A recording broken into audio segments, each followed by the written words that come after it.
Hi, ഒന്ന് തഞ്ചാവൂർ പോയിട്ട് വന്നാലോ? ഞാൻ എൻ്റെ ഫാമിലിയുമായിട്ട് തഞ്ചാവൂർ പോയ വീഡിയോ ആണ് കാണിക്കുന്നത്. ഹസ്ബൻഡ് വന്നിട്ടില്ല. ഞാൻ എൻ്റെ അമ്മയും അനിയത്തിയുമായിട്ടാണ് പോയത്. എറണാകുളത്ത് നിന്ന് പുറപ്പെടുന്ന കാരക്കൽ എക്സ്പ്രസ്സിനാണ് ഞങ്ങൾ പോയത്. നമുക്ക് ടിക്കറ്റ് ചാർജ് സ്ലീപ്പറിന് വന്നത് 1220 രൂപയാണ്. പിന്നെ GST വന്നു. നമ്മൾ 9:30 എത്തുമെന്നാണ് പ്രതീക്ഷിച്ചതെങ്കിലും 10:30 ട്രെയിൻ നമ്മൾ തഞ്ചാവൂർ ജംഗ്ഷനിൽ എത്താനായിട്ട്. നമ്മൾ തഞ്ചാവൂർ തന്നെയുള്ള ഹോട്ടൽ തമിഴ്നാടു എന്ന് പറയുന്ന ഹോട്ടലിലായിരുന്നു റൂം ബുക്ക് ചെയ്തിരുന്നത്.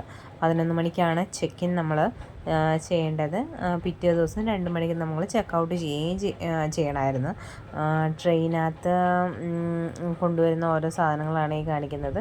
ട്രെയിനിൻ്റെ കുറച്ച് വിശേഷങ്ങളും നമ്മൾ ആഡ് ചെയ്തിട്ടുണ്ട്.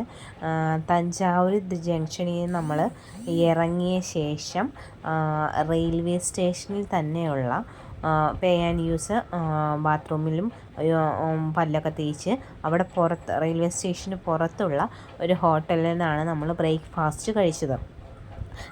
ബ്രേക്ക്ഫാസ്റ്റ് കഴിച്ചതിന് ശേഷം നമ്മൾ ഇറങ്ങി നേരെ വലതുവശത്ത് കൂടെ അങ്ങോട്ട് വെച്ച് നടന്ന് 10 മിനിറ്റ് പോലും ഇല്ല നമ്മുടെ ഹോട്ടലിലോട്ട് എത്താൻ. നടന്നു പോകേണ്ട കാര്യമുള്ളൂ. ഓട്ടോ വിളിക്കണ്ട. ഓട്ടോ വിളിച്ചാൽ 150 രൂപ നമ്മുടെ കയ്യിൽ നിന്ന് മേടിക്കും. അല്ലെങ്കിൽ ഷെയർ ഓട്ടോ പുറത്തുനിന്ന് അവിടെ റെയിൽവേ സ്റ്റേഷൻ്റെ പുറത്ത് ബസ് സ്റ്റാൻഡിൻ്റെ ഇപ്പുറത്ത് വന്ന് നിന്നാൽ നമുക്ക് ഷെയർ ഓട്ടോ കിട്ടും.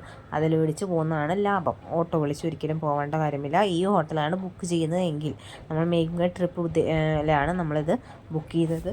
നമുക്ക് 2709 റൂം 1 ഡേ നമുക്ക് റേറ്റ് ആയത്. നല്ലൊരു ഹോട്ടലാണ്. സ്റ്റാഫ്സും നല്ല സൂപ്പറാണ്. ഫുഡ് നല്ലതായിരുന്നു. അവിടുത്തെ ക്ലീൻ നല്ല സർവീസായിരുന്നു. നമുക്ക് ഹോട്ട് വാട്ടർ ഉണ്ടായിരുന്നു, വൈഫൈ ഉണ്ടായിരുന്നു, TV ഉണ്ടായിരുന്നു. എല്ലാ ഫെസിലിറ്റീസും നമുക്കുണ്ടായിരുന്നു. ഈ ഹോട്ടലെടുത്ത എൻ്റെ ഉപകാരം എന്ന് പറഞ്ഞാൽ നമ്മൾ ഇവിടുന്ന് പെട്ടെന്ന് നമുക്ക് എല്ലാ സ്ഥലത്തോട്ടും എത്തിപ്പെടാനായിട്ട് പറ്റും. ഞാനിപ്പോൾ കാണിക്കുന്നത് ഞങ്ങൾ സ്റ്റേ ചെയ്ത റൂമാണ്. നമ്മൾ 3 അഡൽട്ട്സും 2 കിഡ്സുമാണ് ഉണ്ടായിരുന്നത്. എൻ്റെ മോളും പിന്നെ മാമൻ്റെ മോളുമാണ് ഉണ്ടായിരുന്നത്. ഞാനെല്ലാം ഈ ഹോട്ടലാണ് ബുക്ക് ചെയ്യാൻ നിങ്ങൾക്ക് താല്പര്യമുണ്ടെങ്കിൽ കൂടുതൽ ചെക്ക് ചെയ്യാമല്ലോ.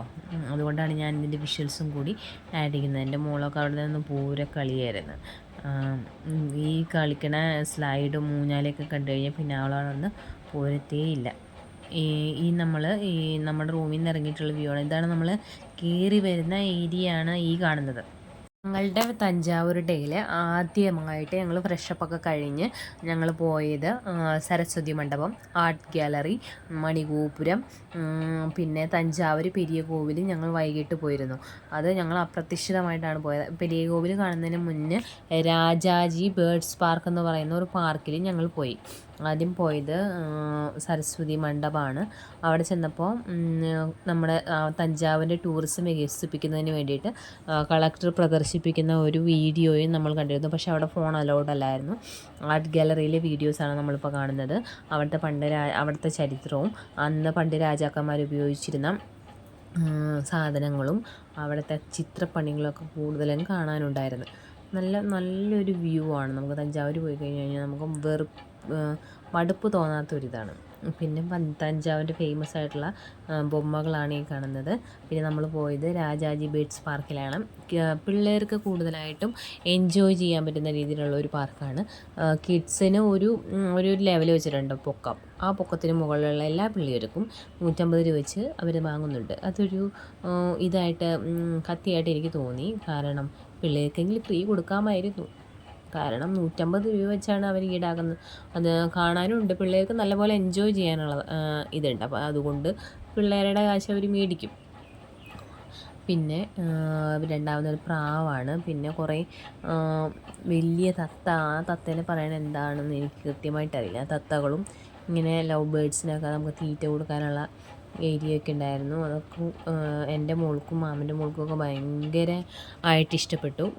തഞ്ചാവൂർ പോവുകയാണെങ്കിൽ താല്പര്യമുണ്ടെങ്കിൽ ഈ പാർക്കിലൊക്കെ പോയിട്ട് വരാൻ. ഞങ്ങൾ ഈ പാർക്ക് കണ്ട് ഇറങ്ങി റൂമിലോട്ട് പോകാനായിട്ട് ഇരിക്കുമ്പോഴാണ് നമ്മൾ പെരിയ കോവിൽ കണ്ടത്. നമ്മൾ പെരിയ കോവിൽ കണ്ട് ഇറങ്ങിയതിന് ശേഷം ഞങ്ങൾ പുറത്തുനിന്ന് തട്ടുകട, നമ്മുടെ റൂമിൻ്റെ അവിടെ നിന്ന് നടക്കുമ്പോൾ തന്നെ കുറേ തട്ടുകടകളും സ്ട്രീറ്റ് ഫുഡ്സൊക്കെ ഉണ്ട്. ബിരിയാണി, ദോശ, അവിടെ നിന്നായാലും നമുക്ക് ഫുഡ് അഫോർഡബിളായിട്ട് കിട്ടും. ഇതാണ് പെരിയ കോവിലിൻ്റെ വൈകിട്ടത്തെ രൂപം. അന്ന് നല്ല തിരക്കായിരുന്നു. വൈകിട്ടായതുകൊണ്ട് തന്നെ തിരക്കുണ്ടാവില്ലെന്ന് ആരും വിചാരിക്കരുത്. നമ്മൾ പ്രതീക്ഷിക്കാത്ത തരത്തിലുള്ള തിരക്കായിരിക്കും. സെക്യൂരിറ്റി പോലും നമ്മളെ നോക്കുകയോ മൈൻഡ് ചെയ്യുകയോ ഒന്നും ചെയ്യരുത്. നമുക്ക് വീഡിയോ എടുക്കണമെങ്കിൽ വീഡിയോ എടുക്കാം, ഫോട്ടോ എടുക്കാം, എന്ത് വേണമെങ്കിലും ചെയ്യാം. എന്നാൽ രാവിലെ പോയപ്പോൾ അങ്ങനെയായിരുന്നില്ല നമ്മളോട് പറഞ്ഞത്. അത് അടുത്ത വീഡിയോയിൽ നമ്മൾ അപ്ലോഡ് ചെയ്യാം. ഇത് 1 ഡേ തഞ്ചാവൂരിലെ ആദ്യത്തെ ദിവസമാണ്. രണ്ടാമത്തെ ദിവസം ഞാൻ സെപ്പറേറ്റ് വീഡിയോ ആയിട്ട് ഇടാം. തഞ്ചാവൂരിൻ്റെ പകലത്തെ നല്ല വ്യൂസും കാര്യങ്ങളും എല്ലാം ഞാൻ അതിൽ ആഡ് ചെയ്യുന്നുണ്ട്. പിന്നെ ഇതിനെ കുറിച്ചുള്ള പെരിയ കോവിലിനെ കുറിച്ചുള്ള കുറച്ചും കൂടി ഡീറ്റെയിൽസ് ഞാനതിൽ പറയാം. ഇവിടെ നമുക്ക് എൻട്രി ഫീസൊന്നുമില്ല, നമുക്ക് ഫ്രീ ആയിട്ട് നമുക്ക് കയറാം. സരസ്വതി മണ്ഡപത്തിൽ നമ്മൾ പോകുമ്പോൾ 50 രൂപ നമുക്ക് എൻട്രി ഫീസ് ഉണ്ട്. അത് ആർട്ട് ഗാലറിയിലും നമ്മൾ പോകുമ്പോൾ കാണിക്കണം. പിള്ളേർക്കും ടിക്കറ്റ് എടുക്കണം. അങ്ങനെയാണ് പെരിയ കോവിൽ.